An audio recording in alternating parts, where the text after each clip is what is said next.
Hey y'all, out here at the National Street Rod Association event in Knoxville 2014. We're always glad to get the hot rods here in my hometown, and I always look forward to this event. But I'm out at registration today, and I couldn't believe the car I walked up on. It's a 47 Buick Super. And the thing about it is, for everybody that sees these cars, these high-end hot rods I shoot at Detroit or SEMA or whatever, and you call them trailer queens and you don't think they're ever going to drive them, this car was up for the Riddler just 2 years ago, 2013.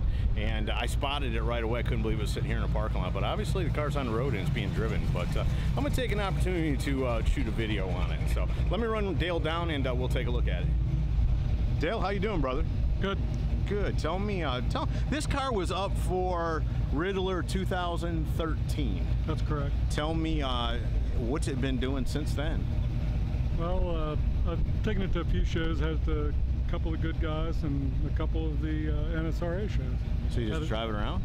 Well, yeah, I've got about 1,700 miles on it. No kidding. Car is absolutely no good if you can't drive it. I got you. There's a lot of people that feel that way, but you built one to this level, and usually you don't drive them like that. Because I always make the comment, people drive them, they may not take them to Walmart, but they drive them. But I'm afraid I might see this one at Walmart someday.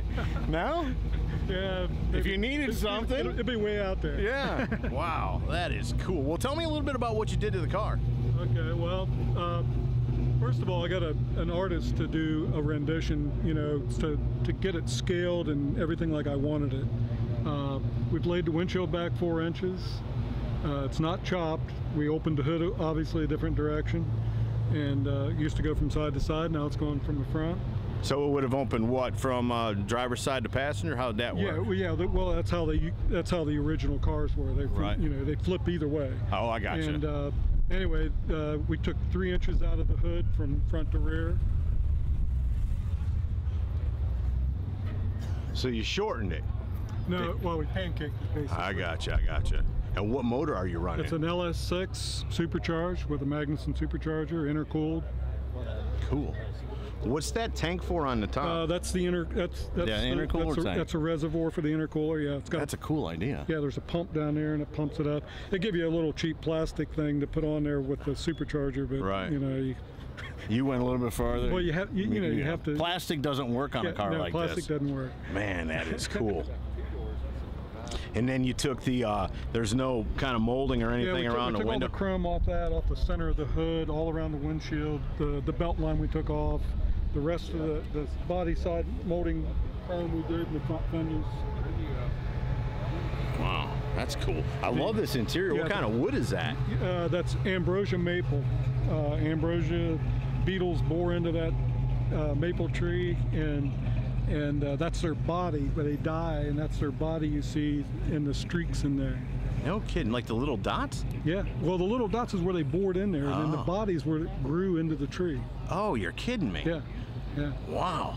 And the thing I noticed first about the car is the same thing I noticed in Detroit 2 years ago was the seats, how they turn. Yeah, the builder actually built and made all the interior. It's all fiberglass. He made the whole interior. We put swivels on the seats like a mechanism from like a van and cut them down to fit real flush to the floor. Man. And I love how they put the seats. The back seats are like molded in there. All that was done too. Yeah, exactly. The builder, like I said, he made all the seats. So all this back here in the back is all custom made too? Yeah. Oh yeah. Yeah, it's got. Somebody really needs to go look and see what one of these things looks like when they first hit the street, because this is subtle changes, right? Yeah. I mean, you know, a lot's been changed. Oh yeah. But it's hard to see where it's at. Yeah. Y'all did a nice job of making it look like, well, it could have been that way, right? It could have been that way. Exactly. What about is there's like vents? Are those vents in the seat? No, there's actually speakers in the 2 seats. There's a subwoofer in the other one, plus it's lit up. It has a light in it. And then in the roll bar, there's a couple of tweeter speakers in there. Can't and then there's they're up underneath. Yeah, there's a monitor back there for the turn signals. Turn signals are actually cameras that are mounted right here on the side of the front of the door. Yeah. I gotcha. So no rear view mirror. It all shows up in those monitors. Yeah, it's in the rear camera on the rear. Down underneath. Oh, I see it down there. But now, was it a center exhaust car to begin with? No, no. No. No, but I got Corvette suspension under it. It's got all Corvette suspension, so we brought the exhaust out the center and both exhausts. I love it. Yeah, I love that. And it's on bags? Yeah, it's all air. Yeah. It's all air tech, air ride. Right. How long did it take to build? I've owned the car for 22 years, but it took about 6 years from the time we started on it to got it finished. Wow.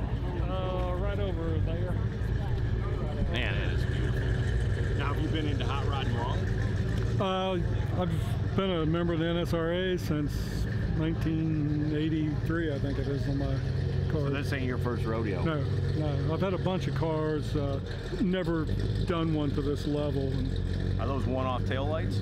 Yeah, we made a program for it and had that made along with that reservoir up there for the matches the supercharger profile. And the bar, the light bar, that's all custom. Yeah. Yeah. Oh, you mean the mirrors? No, I mean the bar for the convertible top. What is that called? Safety bar or something? Yeah. Well, that bar is actually off from a PT Cruiser. No kidding. Yeah. And the convertible top mechanism is off a PT Cruiser. We added 5 inches of width to it. So this isn't a roadster. This isn't actually convertible. Oh yeah. Yeah. It's got a working convertible top. Man, dude. And who did the work? A guy named Garrett Kitchens, Garrett's Rod Shop, Columbus, Ohio. That's where you're from, Columbus? Yeah. Cool. And paddle shift? Yeah, got pedal shift on it. Folks, look at that. It's hard to see. Man, custom wheel, obviously. Yeah, he made that too. Garrett made that. Dude, man, you rocked it. I love it. I love it. I love it. I loved it in Detroit, and I didn't get a chance to shoot it there. That was the 50th year, and man, it was crazy over there. Oh yeah, it's crazy. Yeah. Brother, you rocked it, man. Have you dynoed the motor or anything? Haven't dynoed. Well, I took it to dyno it, and what actually happens, I had the belt slipping on it, right. So it wouldn't make no boost. So, I told the guy that we'll just come back and do it later. And right. Haven't done it yet, but I'm going to do it. I got you. Well, a lot of times these new cars, you don't have to dyno them. Well, I've shortened the belt about 1 3/4 inches, and had a few issues with the belt. So, yeah. Cool. Beautiful car. Anything else you want to tell me about it? Well, it's got EVOD wheels. They're one off. Got a. Oh wow! And then you named it. Yeah, Superliner. Superliner. And you had those emblems made too. Yeah. We actually cut them out like on a 3D printer originally, and then we laser cut them and out of mild steel, and then had them chromed. And then EVOD made the wheels, and I took a picture. How big are they?